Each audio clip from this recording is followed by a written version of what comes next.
Welcome to episode 5 of Go Low Like a Pro. Now the big question this week is whether or not the course is going to be open.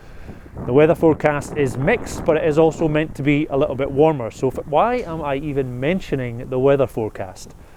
That's like me saying I forecast that the next time I play I'm going to shoot level par. Never gonna happen. So I'll be using the tried and tested look out the window method, or even easier, just checking my emails from the club. Stop talking. You're making us look bad.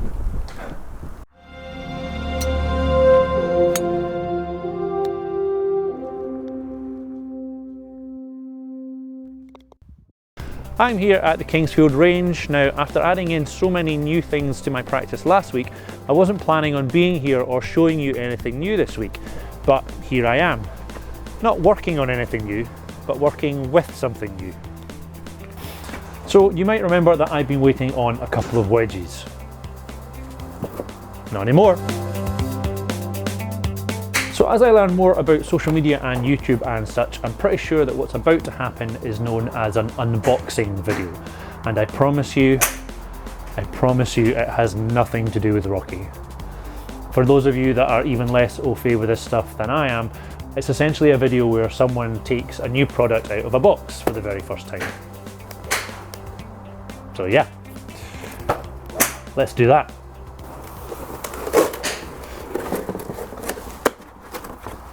Alright, so basically in the box we just have my two wedges. Not overly exciting, but... Ooh, these clubs are so shiny, but will they help me hit it closer to the hole? That's my goal, but aren't they shiny? You know, what's quite amazing is that people sometimes actually pay me to sing. I suppose what's maybe even more amazing is that no one has ever paid me not to sing. Just pleaded and begged. Oh, and threatened once. Now, when I told my mates that I was picking up my new wedges today, one of them, Dave, who you may hear referred to as Nintendo over the course of the year, suggested that this would be a great time to do some really scientific statistical analysis to find out if indeed shiny new clubs do make you play better. I'm pretty sure he was referring to some confidence boost or psychological lift or benefit you could have as a result of hitting new shiny clubs. Now, we're slightly getting into superstitions and such that Gary was talking about, but I really like the idea that he thinks the shininess will affect the ball strike. Well, let's find out. So I've just been hitting some shots with my old love-hate 60-degree wedge, which I must say over the last couple of weeks I have loved. It's amazing how clubs get better when they know they're getting replaced.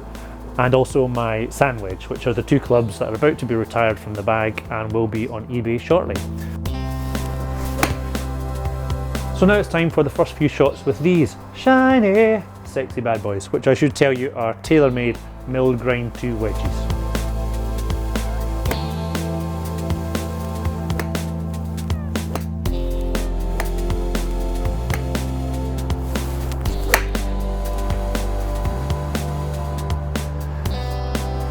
Yeah, well, that one took the shine off.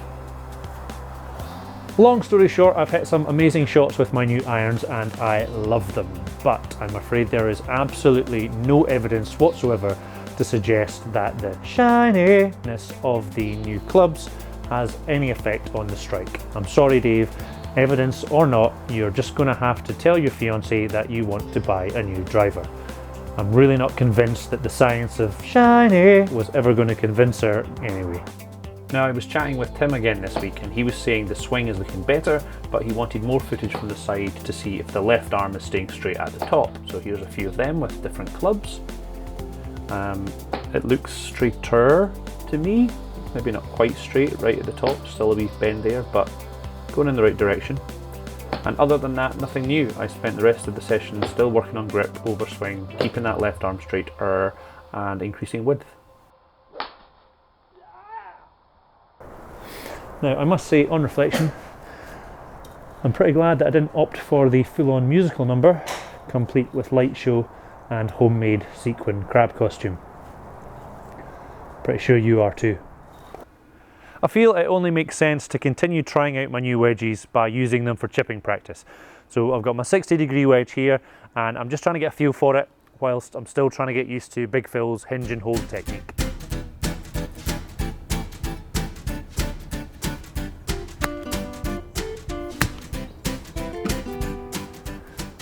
I'm not going to lie, this is pretty alien to me. Not Natasha Henstridge in Species pretty alien, but you know, fairly close. This is going to take me a while to get used to. I've clearly not been chipping this way before. That said, it doesn't stop me from varying the type of chip shot while still using the hinge and hold technique, and that's the next thing that Phil starts to talk about in Secrets to the Short Game.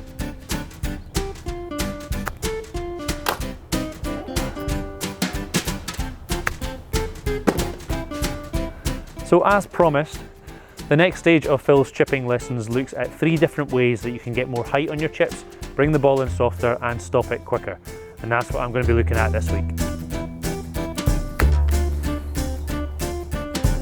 The first way is simply to open up the club face and add loft. Now Phil says not to be shy here, so let's really open it up. We'll need to adjust our body so that the club face is still aiming at the target. And at this point we re-grip the club since we've opened up the club face. And then all we have to do is hinge and hold, or hinge and hope as I'm calling it at the moment.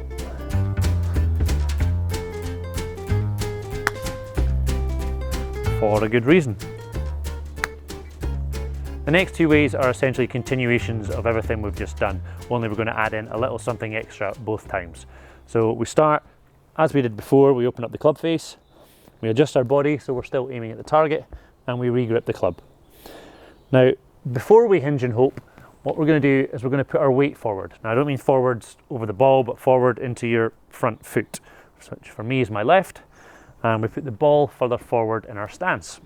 Now hopefully when we hinge and hope now, we're going to come in even steeper into the back of the ball. So we're going to take a little bit of that forward momentum off it and throw the shot up in the air and hopefully land it a bit softer.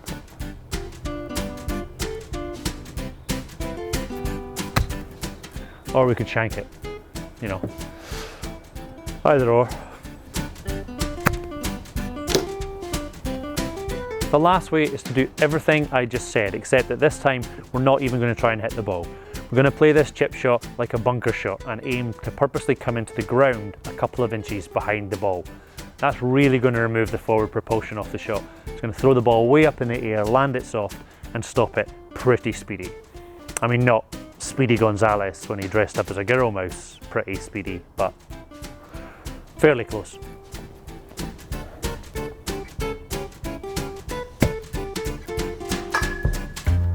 Now practicing off a mat on top of decking isn't going to work for the third option, so I'll just have to save that till I'm on someone else's grass. But let me ask you this. Did you ever find Bugs Bunny attractive when he put on a dress and play a girl bunny? So what I'm finding really helping here when I think about it is to make sure that I'm still thinking of my hands going towards the target. It's very easy for me to be thinking about the hinge at the back, but the hands going through is making a big difference. So that's what I've added into my chipping practice this week. Let me very quickly show you a couple of changes I've made to my workout. Again, just like with the range, I wasn't really going to do anything new with my workout this week, but I realised there was a second section to my bodyweight workout in the Men's Health supplement, so I figured that I should do that at 5 reps before I moved up to 10 reps of the other one. Again, it's 9 exercises learned from a book, so I hope I'm doing it right, and I just started with 5 reps. And I'm still doing the yoga for golfers and the hamstring stretches. So starting this week, I'm also going to add in the resistance band work from the range into my workout. I'll just show you a quick couple. But again, I'll be starting fairly easy with this, doing maybe about 10 reps or so. But I tell you, I can feel it after I've done 10 reps. And if I just change the foot over, I also do it on the other side. This is to even out or balance out my body. And it feels so different on this side. So that's me done most of my practice. You may notice that I've moved putting into part 2 this week. It's just for a wee change. And I also have a slot set aside for some time on the course. Now hopefully I won't have to fill it with a segment on how to create your very own homemade sequin crab costume. I hope you tune in for, not turn off before part 2. Till then, be good, and if you can't, shout for.